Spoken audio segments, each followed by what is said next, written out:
Birthdays are supposed to bring comfort, not dread. Yet the moment Jason's voice broke through the quiet, every chair in the room seemed to shift. "You are not my father." He didn't yell it. His words hung in the air, cold and final, like the last shovelful of earth at a graveside. That was my son, the boy I'd raised from diapers, the young man who used to curl his fingers around mine on those long walks home from elementary school, the one whose laugh once sounded like my own. Now he looked at me with a stranger's eyes. In the first seconds after, it felt like the whole house tilted sideways. The back window framed a yard I'd mowed for decades, the porch swing I'd built the summer Jason broke his arm. Janet's rose bushes drooping in the August heat. But I saw none of it. My mind had gone white, full of static, as if the world itself was holding its breath. My 63rd birthday was meant to be gentle. Janet had insisted on inviting the family a handful of neighbors, and my brother Eddie, who always brought a bottle of Jack and an off-colored joke. She'd worked all morning over a slow-cooked brisket, a salad of iceberg lettuce and bacon, bits and apple pie with a crust she'd rolled by hand. The house was clean in the way that only matters when you expect company. There were gift bags lined up on the buffet, and crepe paper in blue and gold across the window. I remember thinking just before Jason spoke how lucky I was to have a night like this. Sometimes I suppose luck runs out. Jason had spent the whole dinner in silence, his eyes dark under the brim of that faded ball-cap shoulders squared off from the rest of us. His girlfriend Megan squeezed his hand now and then, trying to pull him back into the conversation, but he wouldn't budge. He barely touched his plate. It should have tipped me off he always loved Janet's cooking, even after the worst fights. Janet was fussing with the cake, trying to light stubborn candles. "Make a wish, Tom," she called, and for a moment everyone was smiling, leaning in close, the kitchen lights warm on faces I'd known for decades. That's when Jason pushed back from the table, slow and deliberate. His chair scraped across the hardwood. I felt the change before I heard the words, as if a cold wind had slipped in through the window. "You are not my father." He said it again, softer this time, but every syllable hit me harder. The fork dropped from my hand, clattering onto the plate. Janet's face drained of color. Eddie's mouth hung open. Megan looked ready to vanish. I kept my eyes on Jason. I wanted to shout, to demand an explanation, to drag his secret into the light. But 63 years teaches a man what's worth fighting for, and sometimes holding steady is the only answer that matters. My father used to say, "You can't outshout a storm, best to plant your feet and let it pass." The room was silent except for the faint whir of the fridge and the tick of the old clock on the wall. Jason stood tall, chin-up hands clenched. I saw my own stubbornness reflected back at me, sharper and younger. I wondered how long he'd carried those words, heavy as stones, just waiting for the right moment to drop them. I glanced around the table. Janet's hands shook as she gathered the plates. Eddie gave me a look that asked if he should step in, but I shook my head. Megan whispered something, but Jason ignored her. I realized then that the hurt in his eyes was older than tonight. Older even than me. I reached for the small blue box I'd set aside earlier, the gift I'd picked out just for him. My fingers fumbled with the ribbon, but I managed to keep my hand steady as I handed it across the table. "Go on," I said, and my voice sounded strange in my own ears. Jason took the box, tore at the paper, opened the lid. Inside was a manila folder, soft at the edges, the kind you keep tucked away for years. He pulled out the paper's eyes, darting over signatures, dates the word adoption stamped in black at the top. His mouth opened, then shut. For a second, he looked so much like the scared little boy I'd met so many years ago that I had to swallow hard to keep from breaking. He didn't say a word. He just stood there, folder clutched to his chest, and walked out through the sliding glass door into the heavy August night. I listened to his footsteps fade across the porch, the screen door rattling in his wake. No one spoke. Janet wiped at her eyes. Eddie poured himself a drink. Megan followed Jason outside her heels, tapping a desperate beat. The candles on the cake guttered and dyed wax puddling on the frosting. My own hands finally began to tremble. All I could do was stare at the empty chair where my son had been wondering if I'd just lost him for good, or if this was the moment everything might finally begin to heal. Before we continue, please subscribe to the channel and let us know where you're listening in the comments. The room seemed smaller after Jason left, as if the air itself was holding its breath. Janet wiped at the edge of the counter, though nothing was really there. The brisket had gone cold, and the candles, now stubs of wax, sat half-melted on the lopsided cake. I stayed at the table, my hands gripping the chair like it might keep me anchored to the world I thought I knew. I couldn't make sense of the silence that pressed in around me. My brother Eddie poured himself another 2 fingers of bourbon, then drifted to the porch without a word, the screen door creaking in his wake. The guests, unsure if they should pretend nothing had happened, picked at the last bites of pie, their voices low eyes darting everywhere but at me. Janet's shoulders looked smaller in the kitchen light, her back to me, as she rinsed a plate that had already been cleaned. I watched her, wondering if she was remembering the same things I was. The day we brought Jason home. He was 4 years old, small for his age, stubborn as a mule, eyes wide with a kind of fear I recognized too well from my own childhood. His mother had just died, my sister-in-law gone in a car wreck on a wet Indiana road, leaving behind a child who barely knew the meaning of family. Janet had opened our door, her arms full of blankets and hope, and said, "Let's give him a home." I'd agreed more out of duty than certainty, but it didn't take long for love to come in sideways. I remembered teaching Jason how to tie his shoes the first time he called me Dad, without thinking the way he used to chase fireflies out back on summer nights, his laughter floating up with the stars. Tonight, though, all those memories felt fragile. I could almost see them shattering one by one as I replayed Jason's words. I tried to picture the path that led us here, if I'd missed some moment, some sign that the hurt was growing between us, too quiet to notice, until it was too late. I found myself standing at the sliding glass door watching the night swallow Jason and Megan.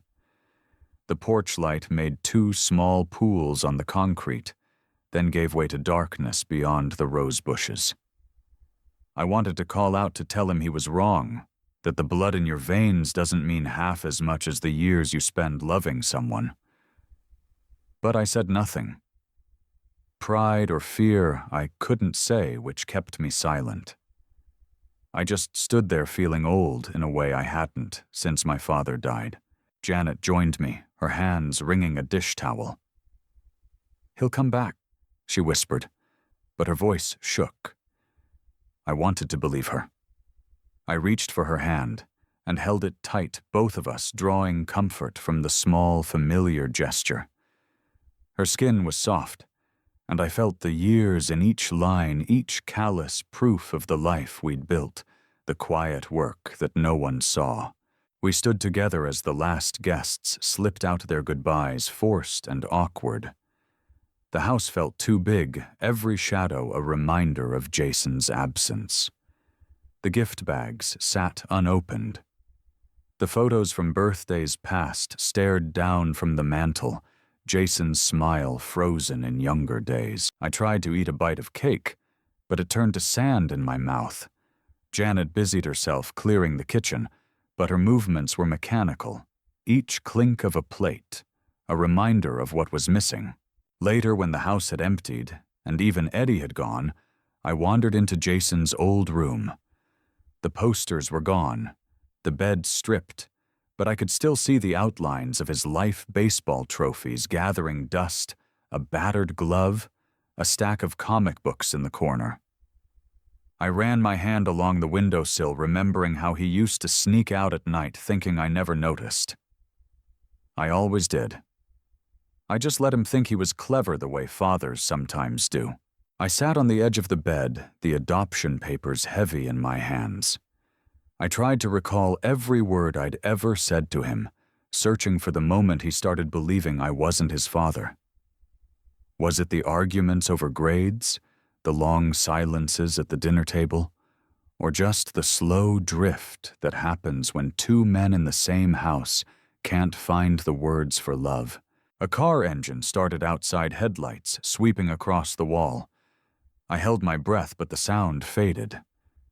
Not Jason. Not yet. I thought about the years between us, the baseball games, the midnight talks, the fights over curfew and girls, and what it means to be a man. I thought about the time I let him drive the old Chevy before he had a license, the grin on his face as the world opened up before him. Those were the moments that mattered, not the secrets or the silences. I left his room in darkness, the papers tucked back into their folder. In the hall, I caught a glimpse of myself in the mirror, older lines, deeper eyes, tired. For the first time, I wondered if I'd ever truly known my own son, or if I'd only been playing the part life handed me. Downstairs, Janet sat at the table, her head in her hands. I joined her, neither of us speaking. In the hush that followed, I heard footsteps on the porch outside, slow and uncertain, stopping just short of the door. The footsteps hesitated on the porch, drawing out each second. Janet's hand clenched tighter in mine. Then Jason came back in shoulders, hunched, his face clouded with a stubborn pain that belonged to both of us. Megan followed quietly, her gaze flitting between us, as if she was afraid of making the wrong sound. She paused just inside the door, arms folded, trying to disappear. The house seemed smaller, with Jason's anger pressing against its walls. He set the adoption folder on the kitchen table. The faded papers inside caught the glow of the overhead lamp. Jason didn't sit, just stood there with his arms crossed, staring at nothing in particular. The clock's ticking sounded too loud, filling the silence no one wanted to break. Janet rinsed a mug she had already washed back, turned though her shoulders told me she was listening to every word. Jason's voice, when it finally came, was flat. "How long did you plan to hide this from me?" He didn't wait for an answer. Was I supposed to say thank you? Was I supposed to be grateful that you let me think I belonged here all these years? Just a favor you did for my mother? His words felt sharp, each one bringing up old scars. I could see his jaw, clenched eyes shining with a stubborn hurt that I had never truly understood. I wanted to close the distance, to tell him there was nothing to forgive, but he was braced for a fight. "Jason, we never meant to hurt you," Janet said, voice soft but shaking. "We wanted you to feel safe, to feel loved. We thought telling you when you were older would be easier." Jason let out a bitter laugh.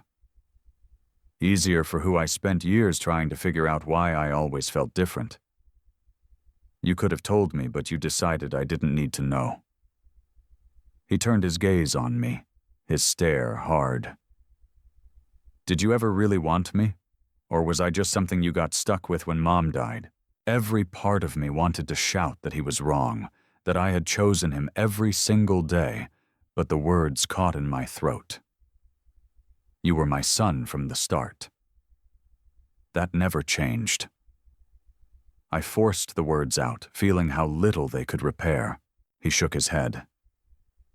Then why did it feel like I was always trying to earn it? You missed my baseball games. You came home late. You forgot birthdays. You never asked me what I needed.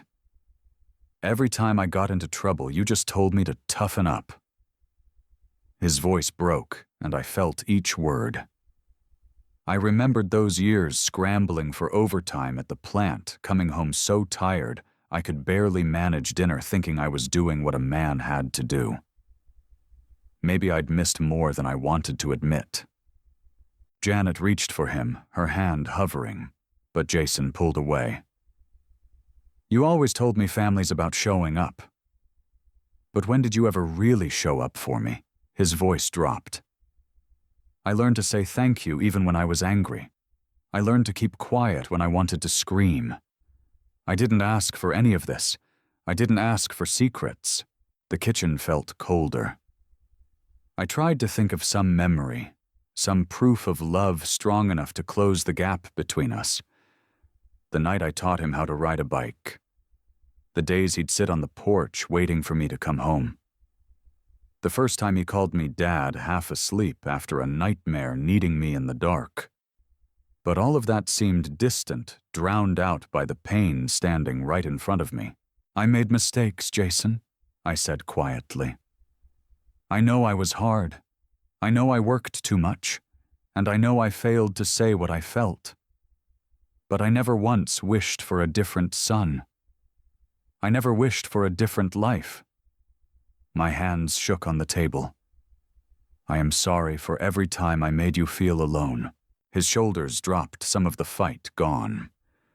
He stared at the old papers in the folder, lips pressed tight, trying to hold himself together.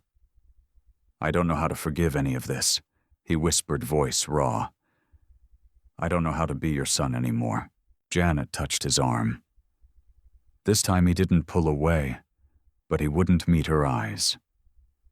The three of us sat together, surrounded by the quiet that follows a storm, each of us lost in what could not be unsaid.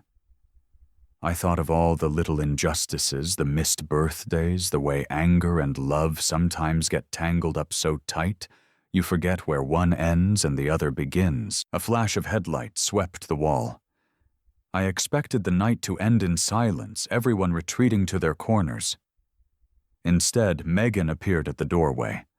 Her voice trembled as she spoke. Jason, your real father is outside. He wants to talk to you. The world seemed to tip sideways. Jason's eyes widened, searching our faces for a truth he was not ready for. Janet's breath caught. I felt the ground shift beneath us, the old wounds torn open, something new and dangerous rising between us. Jason stood rooted, Megan's words still ringing in the kitchen.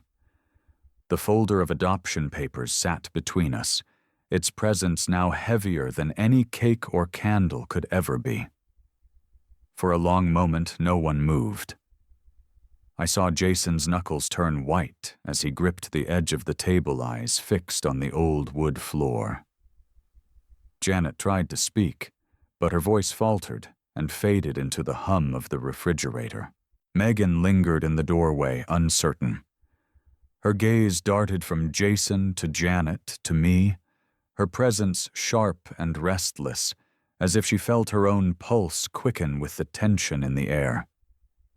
I watched her reach for Jason's arm, only for him to pull away with a slight shake of his head. He didn't look at her. He didn't look at anyone. Behind Megan, the front hallway filled with the sound of a familiar cough, heavy footsteps. And then Eddie appeared, jacket half-zipped cheeks, flushed from too much bourbon and not enough tact. He took in the scene, eyes narrowing at the folder, then at Jason. "What's this about your real father?" he asked, his voice far too loud for the hour slicing through what was left of the kitchen's fragile quiet. Megan turned, her words tumbling out faster than she could contain them. "Someone's outside. He said he's looking for Jason. He says he's Jason's biological dad." The sentence hung in the air, and for a heartbeat the house itself seemed to shudder. Eddie's face twisted into a frown. You telling me some deadbeat thinks he can waltz back in here after all these years? He snorted, not bothering to lower his voice. Family isn't a game of musical chairs. Some folks only show up for the good parts. He shot me a look as if expecting me to laugh, but my jaw was clenched tight. Jason shoved the chair back so hard it scraped the floor, the sound echoing like a warning. You don't know anything about him, he snapped at Eddie. You don't know anything about me. He stalked to the doorway, hesitated, then turned back, eyes burning. At least he wants to see me. Janet moved to block his path, her hands trembling as she reached for his shoulder. Jason, please. Don't let a stranger walk into your life and decide who you are. We've given you everything we had, every sacrifice, every sleepless night, every time we picked you up when you fell. Her words trailed off the plea in her voice, unmistakable. Jason shook his head. Shoulders hunched, pain and pride fighting for control. You gave me a home. You kept secrets. You made decisions for me and never let me ask why. Maybe I need to hear it from him now. Eddie barked a bitter laugh. That's all fine until the next time he disappears. Some men never change, kid. He leaned in, slurring the edges of his words. Blood doesn't make a man a father. Showing up every single day, that's what counts. Ask Tom if he ever took a day off from you. Hell, ask Janet. For a moment I saw Jason hesitate, torn between the loyalty he felt and the longing for answers he'd never been given. He looked at me, and in that split second, I saw not a grown man, but the frightened boy who used to watch for headlights out the window on the nights I worked late, who waited in silence for me to come home, who never once asked why his mother never called. My thoughts turned to the early years, those first nights after Jason's mother died, when I would find him curled on the floor by his bedroom door, too afraid to sleep alone. I'd scoop him up, tuck him into my bed, and stay awake, counting the patterns of headlights drifting across the ceiling. I remembered how Janet took to brushing his hair, gentle and patient, humming the same lullaby night after night, until he learned to close his eyes and trust that morning would come. There were birthday parties where no one showed up, but us little league games where Jason struck out and blinked away tears, and all the ways we tried, sometimes failing, sometimes just barely making it to convince him he was truly home. Megan tried again, her voice pleading. Jason, are you sure you want to do this right now? Maybe wait just until things calm down. Maybe talk tomorrow. But Jason wouldn't listen. He brushed past her, ignoring Eddie's muttered warnings, ignoring Janet's trembling hands, ignoring even the question in my own eyes. He reached for the front door, pausing with his hand on the knob. His back was to us, shoulders drawn in tight, the weight of two families pressing down on a man not sure he belonged in either. I saw the reflection of the porch light in the window. One figure waiting outside, face obscured by the glare, motionless except for the nervous tapping of one foot. Jason, please, Janet whispered, but her words fell flat. He opened the door. Cool night air swept in, carrying the scent of cut grass, rain, and something old, something uncertain. He stepped onto the porch, the screen door banging shut behind him. Megan followed, staying just inside, arms crossed, as she watched through the glass. Eddie stayed at the kitchen table, muttering to himself about fools and family pouring another drink. Janet collapsed into a chair, her head in her hands, silent tears shaking her shoulders. I stood at the threshold, my own heart pounding so hard I could barely breathe. Outside in the harsh yellow porch light, Jason faced the stranger. The man looked older, slighter than I remembered from faded photographs. He held a baseball cap in his hands, eyes darting from Jason to the door, as if afraid this might all vanish if he blinked. Jason said nothing.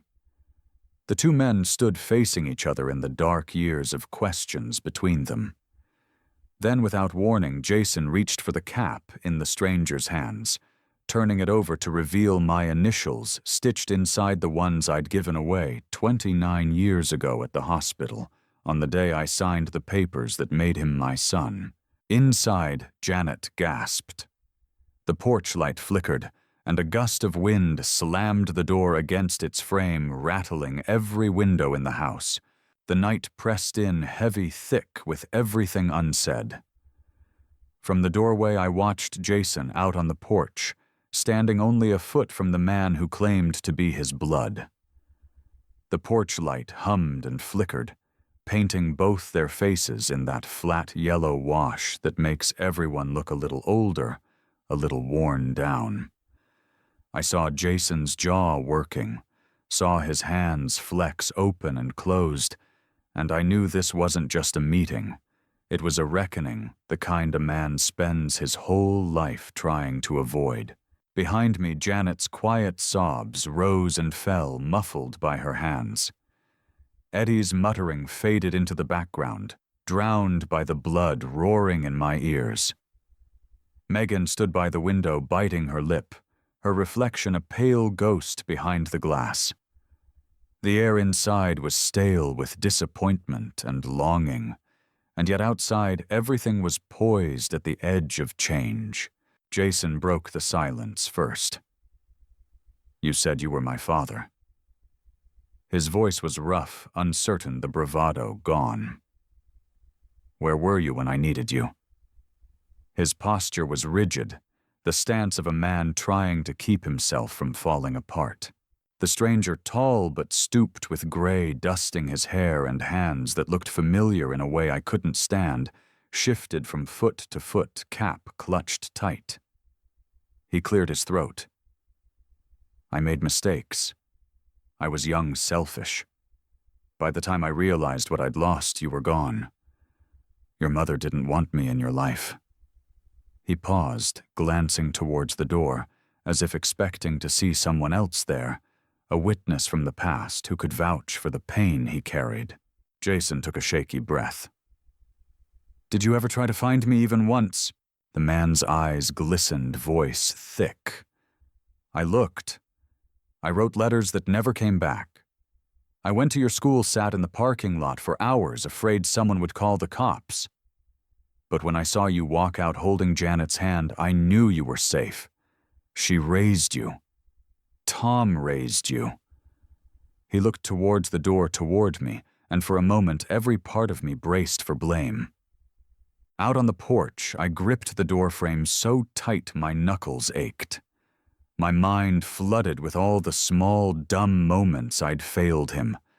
Nights I'd worked late and missed his games. Times I let my own anger answer his pain. Mornings I'd stared at the floor instead of his face.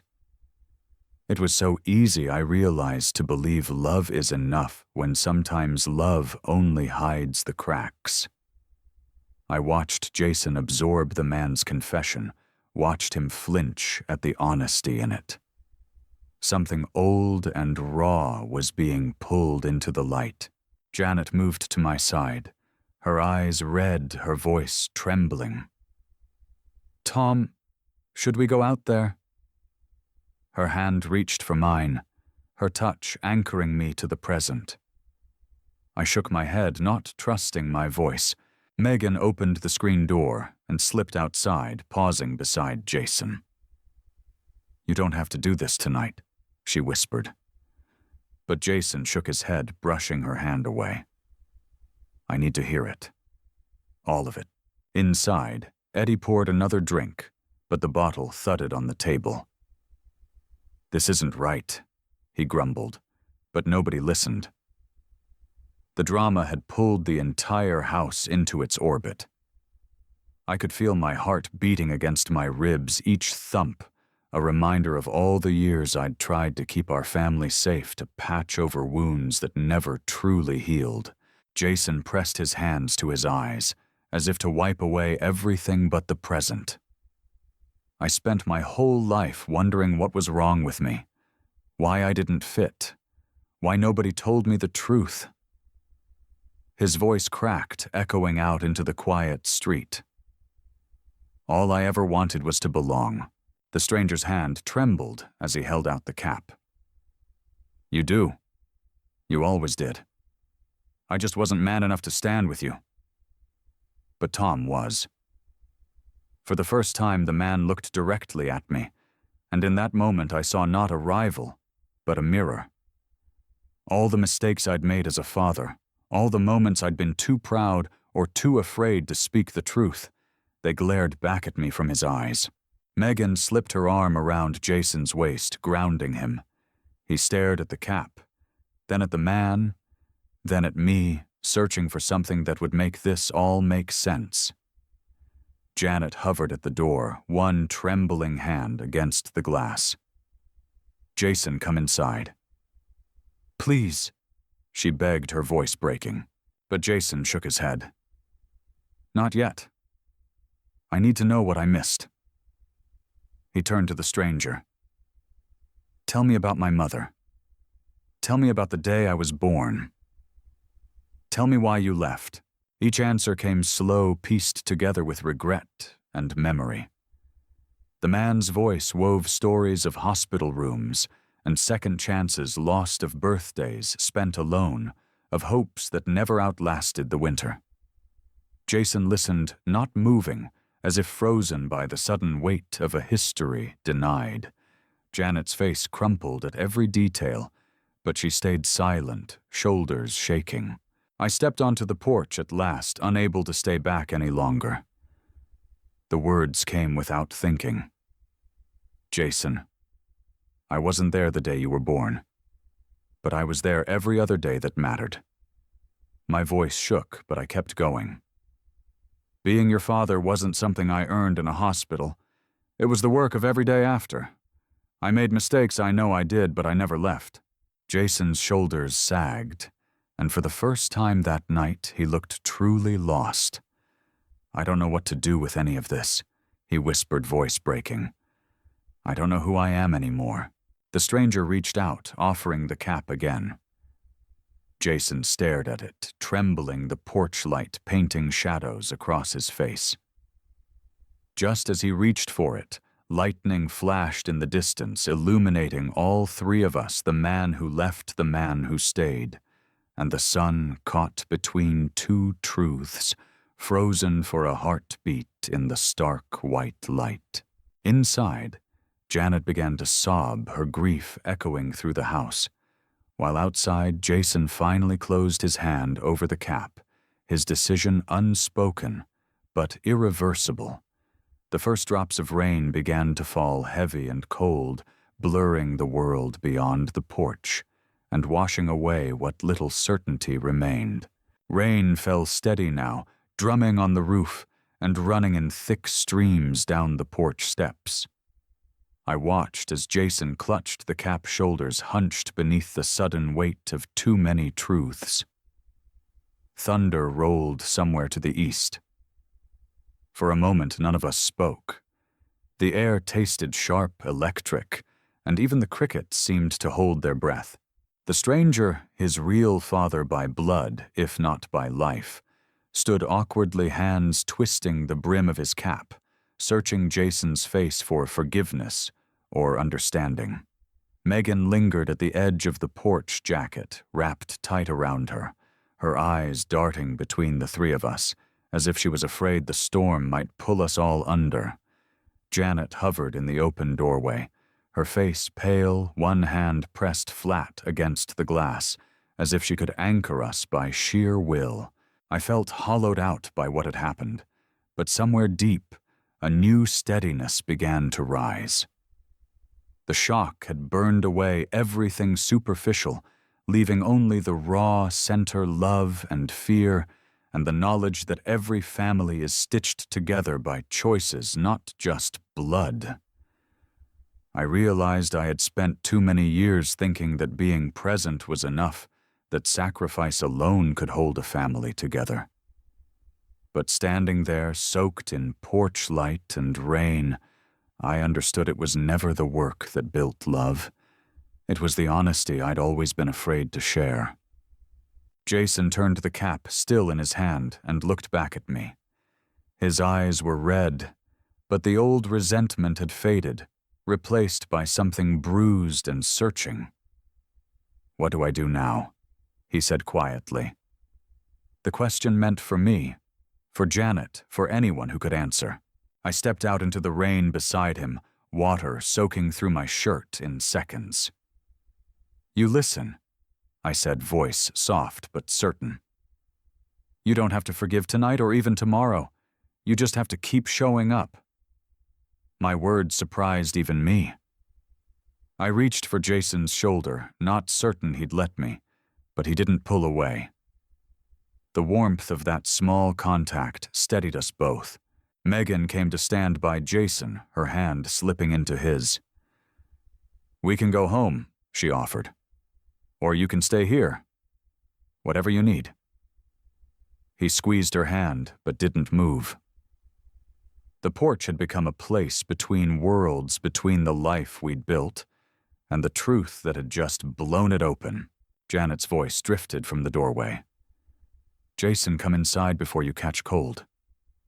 The old tenderness was there, woven through with worry and regret. She opened her arms. For a moment, Jason hesitated, then walked back inside Megan beside him. I followed, leaving the stranger alone in the rain. He didn't call after us, didn't protest, just watched hat drooping in his hands, his own guilt heavier than the downpour. Inside, the house felt changed. The cake sat untouched, candles melted into little puddles. Janet began clearing the plates, wiping the counter in small, distracted circles. I helped her, working in silence, letting the clatter of dishes fill the spaces words couldn't reach. Jason stood at the window, rain painting streaks down the glass. He looked smaller than I remembered, uncertain and raw. Eddie slumped at the kitchen table, head in his hands. He mumbled something about family, about how people ought to mind their own business, but I could see in his eyes the same ache that ran through the rest of us. Even he, stubborn as he was, knew something important had shifted. As I put away the last plate, I glanced at Jason. He met my gaze just for a second, and I saw resolve flicker in his eyes. The storm inside him wasn't gone, but I could sense a new shape forming a plan, or maybe just a willingness to try. "I want to talk," he said, voice rough. "Not now, but soon, just us." He nodded at Janet. "And you too." Janet pressed a trembling hand to her mouth, tears slipping down her cheeks. "Anytime, sweetheart. We're here." "Always." For the first time since the party began, hope crept back into her voice.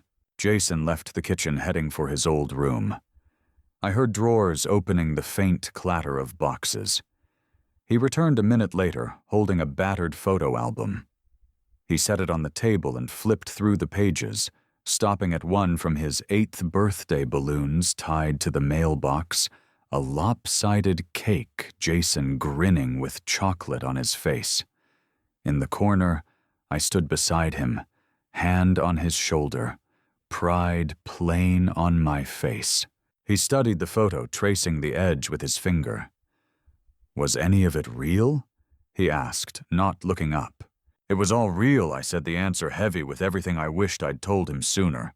For a long moment we just stared at the old pictures, letting memory do its slow work. Outside, thunder faded. The house felt warmer somehow, the worst of the storm having passed, even if nothing was fixed. Then a sound startled us, a knock at the back door. Not the front, where the stranger had stood, but the old door that led out to the garden. Janet frowned, moving to answer, but Jason stopped her with a glance. "Let me," he said, voice steady for the first time all night. He crossed the kitchen, paused, then opened the door. There on the stoop stood a soaked envelope, waterlogged and heavy, addressed in a handwriting none of us recognized. Jason bent to pick it up, turning it over in his hands. Inside was a single sheet of paper and a key, nothing else. He looked up at us, confusion and something like resolve shining in his eyes. "It's time I found out for myself," he said quietly. And before any of us could speak, Jason stepped out into the rain letter, and Key gripped tight, leaving the warmth of the kitchen behind as he disappeared into the night. The door clicked shut behind Jason, leaving us in the hush of the kitchen. Janet and I stared at the rain-soaked envelope on the table, the strange key beside it, glinting in the overhead light. A heaviness pressed down on my chest, part fear, part pride. For so long, I'd wanted to shield Jason from pain, to fix every hurt before it settled in his bones. Now I understood he was choosing his own way, moving toward answers no one could hand him but himself. Outside, the rain slowed to a drizzle, the last thunder rolling off into the distance. Jason's shadow flickered across the side yard as he hurried out past the roses, cutting through puddles and the scent of wet grass. Megan called after him from the porch, but he barely glanced back. She looked at me, worry etched in her face. I shook my head, not knowing what comfort to offer. Jason climbed into his old pickup, the engine sputtering before it caught. Headlights swept across the drive, illuminating the mailbox, the battered basketball hoop, the worn tracks where he'd learned to ride a bike. I watched him open the envelope, read the letter by the glow of the dome light. His shoulders tensed. He stared at the key for a long time, then set his jaw, put the truck in gear, and pulled away tail lights, vanishing into the wet night. Inside, Janet hovered by the window, wringing her hands, eyes tracking every shadow. Eddie wandered in, rubbing his eyes, squinting at the empty driveway. "Where's the kid run off to now?" he grumbled, then caught the look on Janet's face and said nothing more. Megan stayed outside, arms folded against the damp, waiting her worry, almost a living thing. I wanted to chase after Jason to demand he come home, but something stopped me. Maybe it was the look in his eyes, as he left resolve cut with grief, the kind of pain a man can't outrun. I busied myself with small things, wiping down counters, straightening chairs, trying to push down the rising fear. Jason drove with the window-cracked rain spattering the inside of the door. The city lights grew faint behind him. The key felt heavy in his pocket, the letter's words burning in his mind. "If you want the truth, use the key. You deserve to know everything. No name, no return address, just that looping scrawl and the ache of secrets left too long in the dark." He followed muscle memory through town, past the old school, the corner store, the church with its empty parking lot. He slowed as he reached the edge of the neighborhood, pulling up in front of a low brick building half swallowed by vines, an abandoned law office, windows dark, the sign out front faded and tilting. He remembered walking by as a child, hand in mine, asking what grown-ups did inside. I'd told him it was a place for sorting out things too complicated for the rest of us to understand. Jason killed the engine, the truck ticking as it cooled. He stared at the building, then at the key knuckles white. For a long moment he didn't move. Then, jaw set, he stepped out into the wet grass, letting the rain slick his hair flat to his head. He circled the building, found the back door, and slipped the key into the lock. It turned easily. Inside, the air was musty, thick with the smell of old paper and mold. Jason clicked on his phone flashlight, the beam cutting a narrow path through dust motes and spider webs. Boxes lined the walls, stacked on cracked linoleum. He found a filing cabinet in the corner, a battered metal thing top drawer ajar. The envelope's handwriting matched a label on the front, Adoption Jason Miller. His breath caught. He yanked open the drawer and rifled through manila folders, papers spilling everywhere. He found photos, first baby pictures, hospital bracelets, snapshots of his mother holding him in the summer light. Letters followed, written in a careful, slanting hand. Legal documents.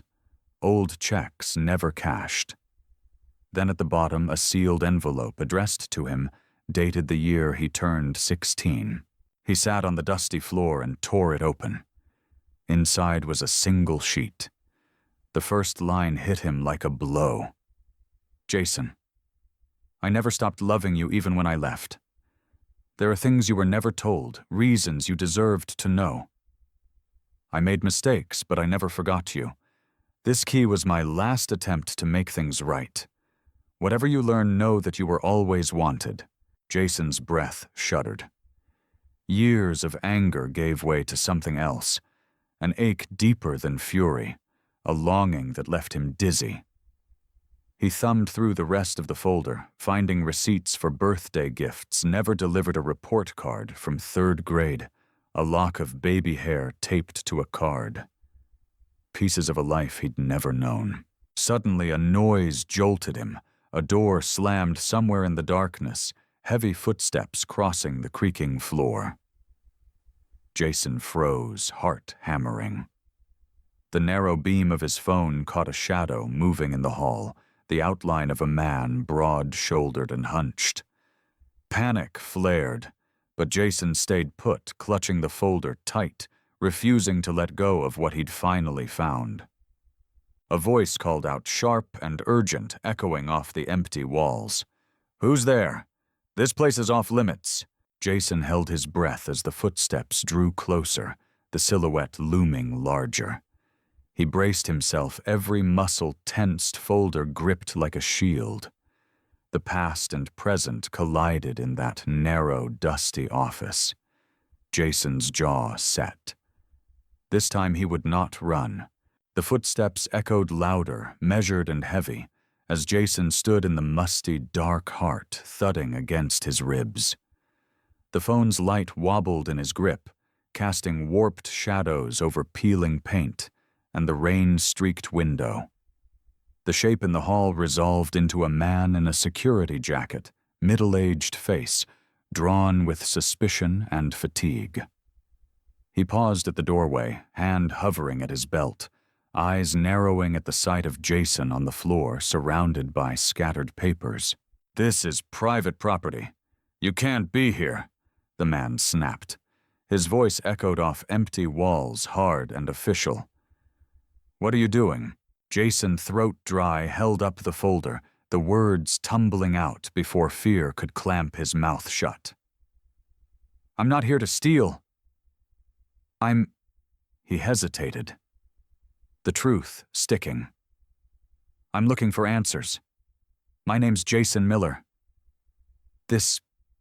All of this is about me." The guard's face softened just enough for a flicker of curiosity to seep in. He glanced at the documents, then at the letter Jason still gripped tight. "You're the kid from those files." His voice, low and almost apologetic, cracked a little. "I remember your mother. She'd come by after work, always left with a stack of papers, never spoke to anyone. Nobody's been back here for years." Jason stared at the man, suddenly unsteady. "Did you know my father? The one who left?" A shrug. "Saw him sometimes. Sat in his car for hours just watching. Folks around here always said he was trouble, but I never saw him cause any. He was just sad. Lonely." He looked down, shuffling his feet. "You find what you came for." Jason nodded, though his mind was reeling. He shoved the letters and photos into the folder, clutching it to his chest. "I need to know why. I need to know if any of this means something or if it's all just—" He trailed off, unable to find words for the ache in his chest. The guard hesitated, then stepped aside. "You got 10 minutes. After that, I gotta call this in." He left the office, the sound of his footsteps fading down the hall. Left alone, Jason let his knees fold beneath him. He spread out the letters, reading them again in the thin beam of the phone. Regret poured from every line, apologies never sent, birthdays marked, and missed promises made too late. But beneath the guilt and longing, Jason felt something shifting inside, a new understanding, harsh and unvarnished, that none of the adults in his life had ever truly known what they were doing. Each had loved him, each had failed him, and each in their own broken way had tried to do right. His mind flickered back to Janet, her steady warmth, her trembling hands, the endless patience in the face of his storms. He saw Tom's tired eyes, the silent pride that always colored his voice when he spoke of Jason's smallest victories. He remembered Eddie's clumsy advice, Megan's steadfast comfort, even the old family dog curled on the rug after every fight. All the small mercies, all the wounds and repairs stitched together with ordinary devotion. Wasn't that what family was in the end? He gathered the letters, feeling the rough edges cut his fingers. His anger, white-hot and old, drained away, leaving only fatigue and a stubborn will to keep going. He pocketed the key and moved back through the building, past silent desks and empty chairs, until he reached the exit. Outside, the rain had stopped. The street glistened under the dim glow of the corner lamp puddles, reflecting bits of sky. Jason leaned against the wall, breathing in the cool, damp air. For the first time all night, he felt something close to relief. A release, brittle but real, that came from finally facing the wounds rather than circling them. A car pulled up at the curb. Headlights sliced through the dark. Megan stepped out, jacket clutched around her, worry written deep across her face. "I followed you," she said, voice thin with nerves. "I couldn't let you do this alone." He let her embrace linger, her warmth a balm. "I found something," Jason whispered. "I think I found out why my father left. Why Tom never told me everything." He pressed the folder into her hands, unable to let it go. They stood together under the buzzing lamp, neither speaking. Then another figure appeared, a shadow by the side of the building.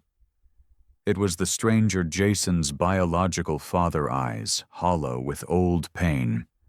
He stopped short when he saw Megan and Jason, hands raised in surrender, uncertainty in every line of his body.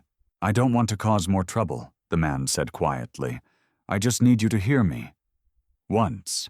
Jason hesitated, then nodded. "I'm listening." The man took a halting step forward. "Your mother, she told me to go. She said you'd be better without me. I wanted to come back. I wrote letters, sent gifts.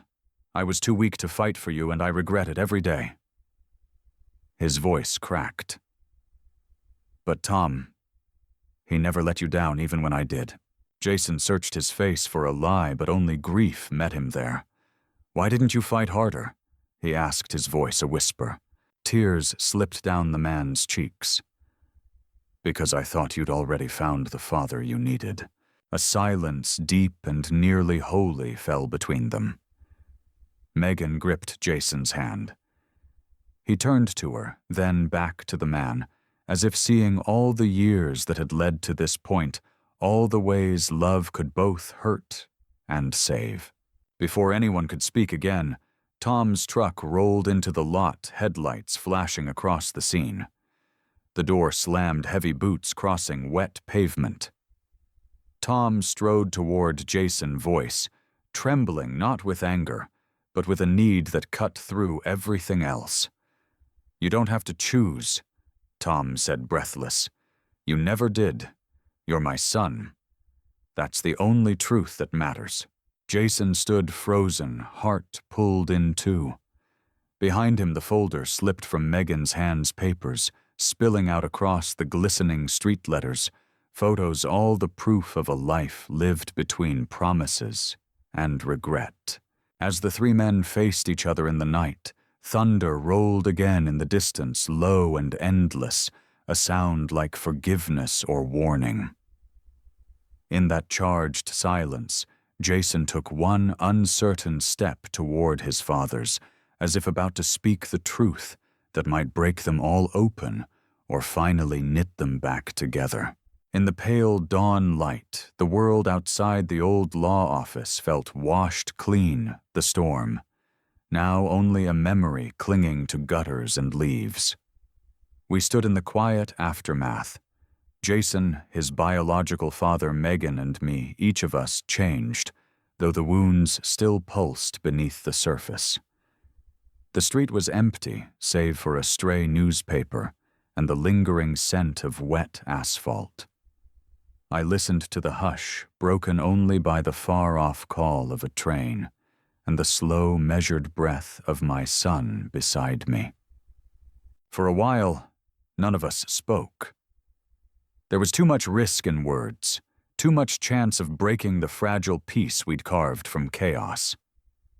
Jason stooped to gather the scattered letters, fingers tracing each name, each apology, each moment, frozen in a loop of hope and regret. Megan rested her head on his shoulder, her quiet support as steady as the sun coming up over the rooftops. I watched Jason and his biological father stand close, not touching, but sharing the same tired posture, the same set of their jaws. There was no anger left, only a raw, honest ache that could finally breathe in the daylight. I saw something loosen in Jason's shoulders, a tension I'd missed for years.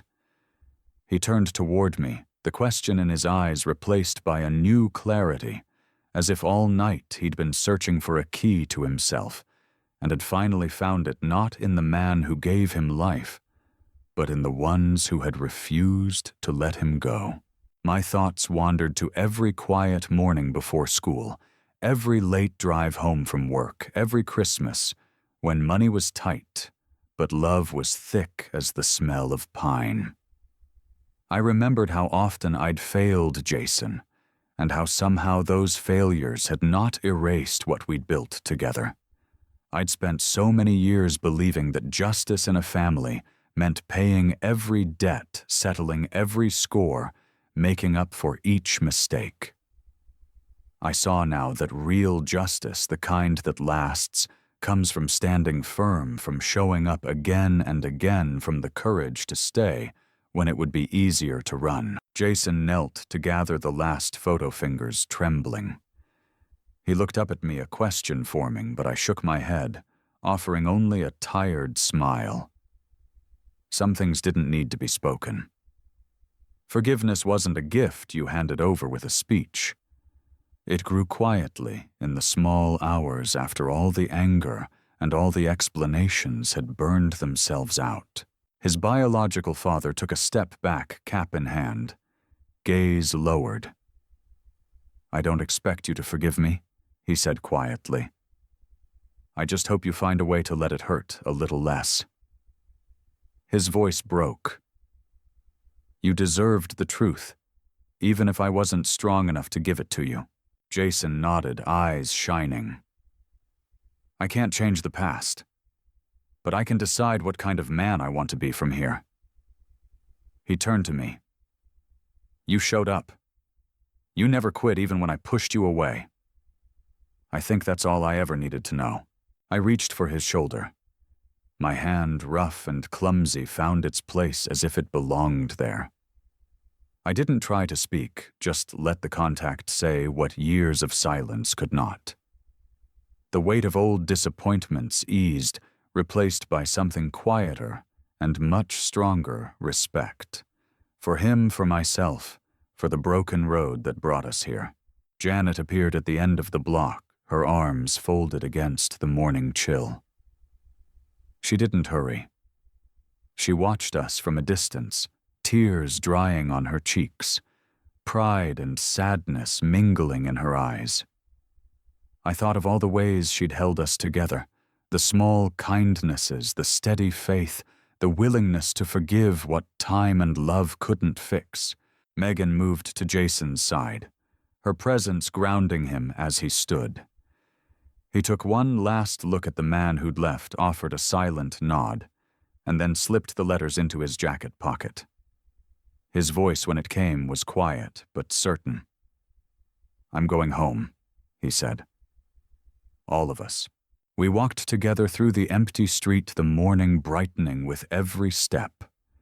There were no fireworks, no great reconciliation, just the work of living day after day with the truth in our hands and the courage to keep going. I understood then that family isn't something you win or lose. It's a choice you make each time you forgive, each time you stand in the wreckage, and choose to rebuild each time you look across the table and decide to stay. As the door closed behind us, the old hurts receded. There would be more arguments, more regrets, more days when forgiveness seemed impossible. But the foundation was stronger now, built not on blood or even history, but on the dignity of showing up, the quiet stubbornness of loving when it would be easier to quit. I sat with Jason at the kitchen table, steam rising from 2 chipped mugs, the world outside waking up slow. He met my gaze, no words between us, just the peace of a man who has found his place. If you felt this story in your bones, if it called up your own memories, or made you think a little deeper about what it means to love and forgive, we hope you'll subscribe to the channel and share where you're listening from. Every story matters, and every voice makes this circle stronger.